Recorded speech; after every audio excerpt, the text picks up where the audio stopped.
আমি হিরো আলম নই, আমি ব্যারিস্টার সুমনের মতো তেলবাজ নই। খুবই গুরুত্বপূর্ণ তথ্য আপনাদের সামনে প্রকাশ করতেছে আমার প্রিয় সাংবাদিক বন্ধুগণ আপনাদের মধ্য দিয়ে। শেখ হাসিনা পালিয়ে যাওয়ার পরে ঢাকা শহরে থেকে শুরু করে সারা বাংলাদেশে নজিরবিহীন যানজটের সৃষ্টি হয়েছে। এটা অশনি সংকেত। আমি বলতে চাই, ঘন্টার পর ঘন্টা ঢাকা শহরে জ্যাম কেন? যার মানে আমার ট্রাফিক ভাইদের মন খারাপ, হাদিয়া তবা বন্ধ হয়ে গেছে। আমি ছাত্র সমাজ, বাংলাদেশের দেশপ্রেমিক প্রশাসন আপনাদের বলবো, শেখ হাসিনার নিয়োগ প্রাপ্ত অনেক ট্রাফিক আছে যারা ইচ্ছা করে ঢাকা শহরে জ্যাম লাগাই রাখছে। আজকে মানুষ অফিস, আদালত, কল কারখানায় ঠিক মতো পৌঁছাতে পারছে না, কারণ ট্রাফিক এখন মূর্তির মতো রাস্তার মোড়ে মোড়ে দাঁড়াই থাকে, কোনো দিকে খেয়াল রাখে না। এরা আওয়ামী ট্রাফিক। দেশ স্বাধীন হয়েছে, আওয়ামী কোনো ফোন থেকে রাখা হবে না। প্রশাসনের আমরা একটা ভিডিও দেখেছি, আমরা পুলিশকে শ্রদ্ধা করি, পুলিশের বিরুদ্ধে আমরা না, তবে দেশপ্রেমিক পুলিশকে স্যালুট করি। আর যারা শেখ হাসিনার বালতাবাজ পুলিশ, ওদেরকে ঘৃণা করি।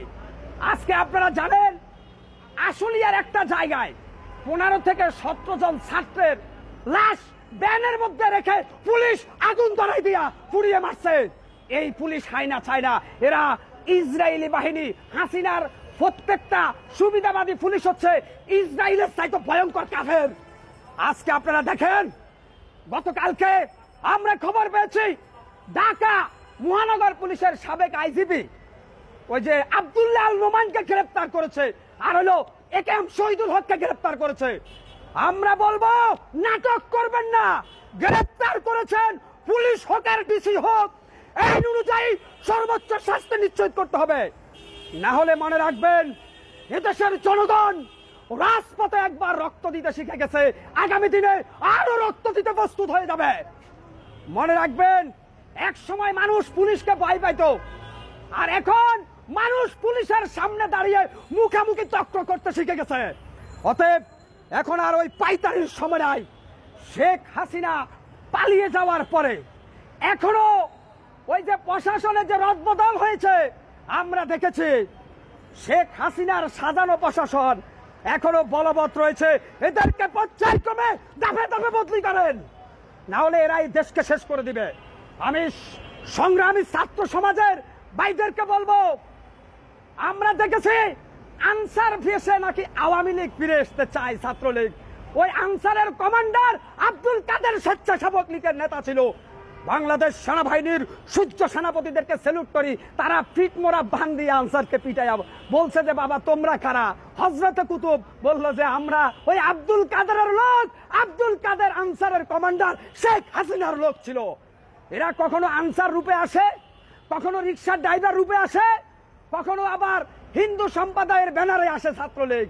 দেশকে নৈরাজ্য সৃষ্টি করার জন্য বাংলাদেশের প্রত্যেকটা ঘরে ঘরে সচেতন ছাত্র সমাজ, এক একটা এমপি, এক একটা মন্ত্রী, এক একটা পার্লামেন্ট।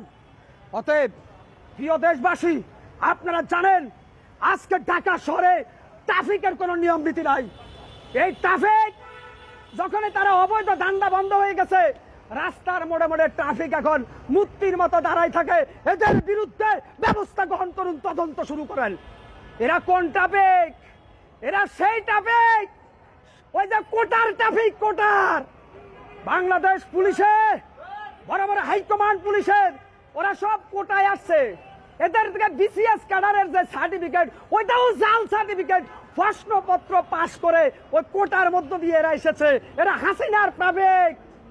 আমি বলবো তারও সাথে সাথে পুলিশ প্রশাসন আমাদের দরকার, তবে বাংলাদেশে অনেক ভালো বেকার যুবক আছে, ওদেরকে 6 মাসের ট্রেনিং দিয়ে পুলিশে ঢুকান।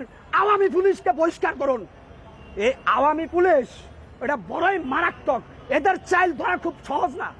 আপনি জানেন আওয়ামী লীগের আমলে যেই সব ওই যে অবৈধ পুলিশগুলা পোশাক পরছে, দেখতে পারবেন ওরাই সবচাইতে বেশি গুলি বর্ষণ করেছে জনগণের বুকে।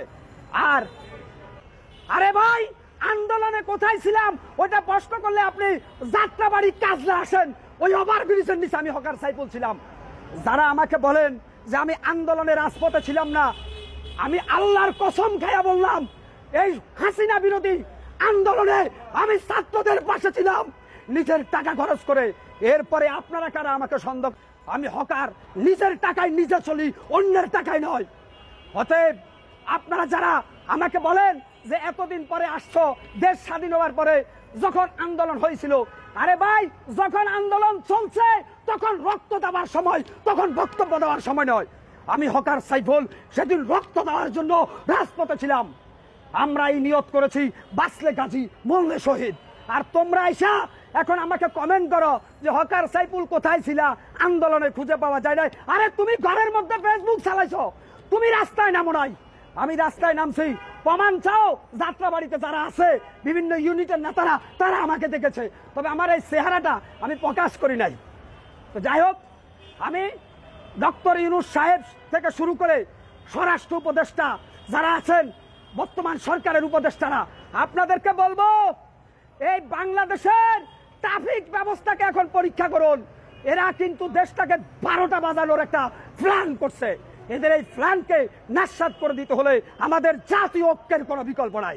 সবাই ভালো থাকবেন, সুস্থ থাকবেন, ইনশাআল্লাহ ভালো থাকবেন, আমার জন্য দোয়া করবেন। আসসালামু আলাইকুম ওয়া রাহমাতুল্লাহি ওয়া বারাকাতুহু।